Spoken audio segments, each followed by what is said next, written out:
Welcome to the IFBB PRO Body Part Split Series. This is episode 7 and the final episode that we're doing on this series. Today we are training forearms and calves, or more specifically, just talking about how we train forearms and calves. There's a lot of different philosophies and a lot of different ways you can attack it. But the important thing for training forearms and calves is just knowing that they are small muscles, but they can take a lot of volume. Calves especially. A lot of people talk about their calves being like a stubborn body part, not being able to grow them, and then they only train them once or twice a week. Like, to really grow your calves, you have to train them 3, 4, 5, sometimes 6 days a week. Forearms are similar. You can grow them a little bit easier than the calves, but you still have to train them with high frequency if you want them to grow, that is. Now, you can get the forearms to grow without training them directly, like just by doing things like, heavy pulls, curls, all your bicep work, all of the exercises for that. So you don't have to do things like wrist curls. I mean, that's really the only exercise that I use to build my forearms. But you can get pretty creative when it comes to training the grip and the different aspects of the forearm muscles. So what I do currently is every end of my pulling days, so if I have a session where I'm doing back or biceps, I'm gonna end out that session with some type of wrist curl. My favorite lately has been the behind the back wrist curl using a barbell. The reason I've been doing that is just because I think it looks cool. It's not really super scientific. I like how it looks and I like how it feels. So that's what I'm gonna actually do, especially at the end of my workout when I am the most fatigued. Now for calves, a little bit different. I kind of just train them whenever they're not sore. So if I go into the gym on a chest day and my calves aren't sore, I will train them either at the beginning or at the end of that session. If they feel sore the next day, I won't train them. If they feel sore the next day, I won't train them. If they're not sore the following day, I'll train them again. So it's really just whenever they feel like they're ready to be trained. And that's how I'd recommend most people train their calves if you really want them to be a priority, if you want them to grow.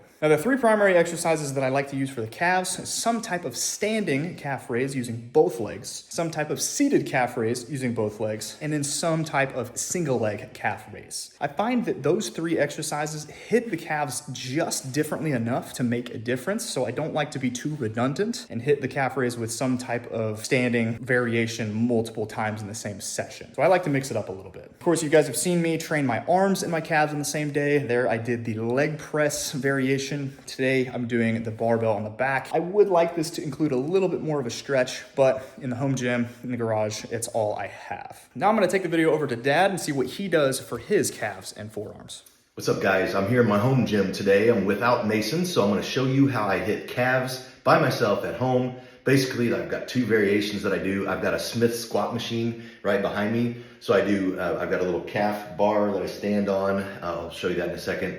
But then I basically do standing calf raises, and then I also just do seated calf raises. A little bit of a trick to that. So I'll show you how I use a bench, and then I put a little pad under it and then put the bar down on my legs. After we get done, I'll go through how many sets I've done, rep range that I hit, and just to try to get a good pump and a good feel. I try to hit calves at least twice a week, sometimes even 3 times, because it takes a little bit more for them to grow because we're walking around all the time on them. So they do get a lot of use, and it takes a lot of work and effort to stimulate them to grow a little bit. But I do feel like over the last maybe 7 or 8 years, after focusing on that muscle for quite a while, I do think that they can grow. I don't think that it's a total genetic thing that I just have small calves so I can't get them to grow. You just have to be consistent with it and keep training and keep working them hard. It just takes a long time. So here's the little calf bar. I don't really know what you call this thing, but I put this just pretty much directly under the bar. As I'm doing this, it's important to really stretch down at the bottom. Your calves like to be stretched, and then push all the way up and squeeze just for a second and back down, stretch and squeeze up, stretch, squeeze up, really stretching at the bottom. And it doesn't take a whole lot of weight to really hit them if you're stretching them like that and squeezing at the top. So you don't have to go crazy. It's important not to just bounce and go up and down a whole bunch because that doesn't really do anything. So getting that stretch and the squeeze at the top, and that's about it. And I always have kind of struggled getting this side of my calf to grow. It seems like the inner part of my calf grows a little bit quicker for some reason. So just continuing to work on this side. And I think you can do that by spreading your toes out to the side like this to hit that side a little bit more. So I'll do a couple reps just like that. Putting the force out on my pinky toes. Something else I wanted to show you is when you get to the point of failure, the way that you can get a few more reps, which is always important to push out a few more, go a little bit more extra so that you can get a little bit more of a burn and get those puppies to grow. So the way that I cheat is I just bend my knees a little bit, and I'll just show you a couple of cheat reps just to show you what that looks like. So let's say that I get to the point I can't do anymore. Say I'm stuck here and I can't get up. I just bend my knees a little bit and then use my quads to push up just a little bit higher. Use a little bit of momentum. You can get a few more reps that way. Down, bend, and explode up. You can even do it a couple times. Just like that. You can always do one more. Okay, so now I'm going to show you how I set up the seated calf raise. The bar is not going to be, so just right about there, and then I'm going to slide this bench back just a little bit. So it's a little bit tricky to get set up, just like that. And then I use this yoga mat folded over on the racket, from the rack here, and then, so all the weight is on my knees, basically. So we do the same thing, stretch at the bottom, and push all the way to the top, squeeze, stretch at the bottom, all the way to the top, all the way to the top. And you'll notice this seems a little bit lighter just because I don't have my body weight. I'm not pushing myself up. It's just the bar. So I'm gonna add some weight here in a second. That feels pretty good. So we rack it, put this right there, and we're good to go. Trying not to bounce.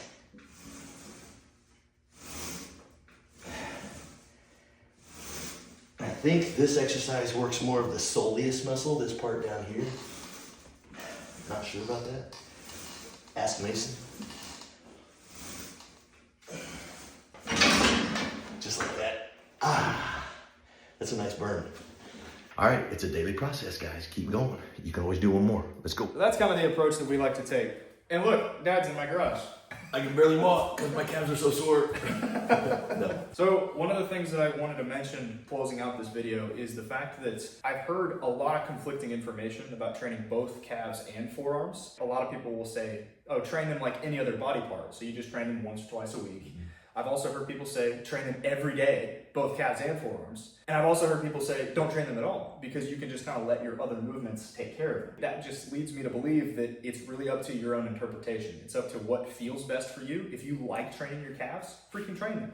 If you don't like training them, you don't have to. But if you want either muscle group to grow, you kind of have to make it a priority. You have to hit it with some intensity in order for it to actually make a difference. It ticks me off how many people I see like complaining about their body parts and be like, oh, I have bad genetics for forearms. And then you see how they train forearms. Right. It's like, dude, you don't have bad genetics for forearms. You just don't train them like any of your other muscle groups. Right. People don't train their biceps like their calves. If they did, no one would complain about having bad calf genetics. Right. Right there with you. You'll critique yourself, take pictures every now and then, and if you see one body part lagging behind, maybe train it once or twice extra for that week. I don't do any particular work or exercises for my forearms because I feel like I get enough when I'm doing shrugs with like the dumbbells or dumbbells. I do the incline, just holding dumbbells, or almost like farmer's walk, farmer's carry, or when I'm doing chin-ups, and especially doing back exercises. In our bicep workout, when we did the chin-ups like this, the next day my forearms were just burning, and maybe that's a sign that I need to work them a little bit more, I guess. Maybe. It's hard to say. Maybe. But I'm okay with my forearms, but I've never really thought about having big forearms. But you've inspired me to work out my forearms maybe at least once or twice a week, just dedicated to them. Nice. And so just one or two exercises here and there. Because I mean, the calves and forearms in a bodybuilding sense is all about symmetry. And so if your biceps and triceps are just huge and your forearms are tiny, which I mean, that's hard to do, especially if you're not using side enhancement, which I definitely don't recommend. But if you're posing and it's drastically different than the rest of your body, then it's time to bring it up. You want everything to kind of flow together. You don't want to just be like a blocky mess. What would be really interesting is just to have somebody just specifically train forearms only for like a year, hitting no biceps at all. Ooh. Or anything else. Just train your forearms and try to look like Popeye. That'd be just kind of cool. tiny upper arm, huge forearms. Or even like anytime you do a pulling exercise or a bicep exercise, you do a pronated grip. Yeah. That'd be interesting. Okay. Someone do that.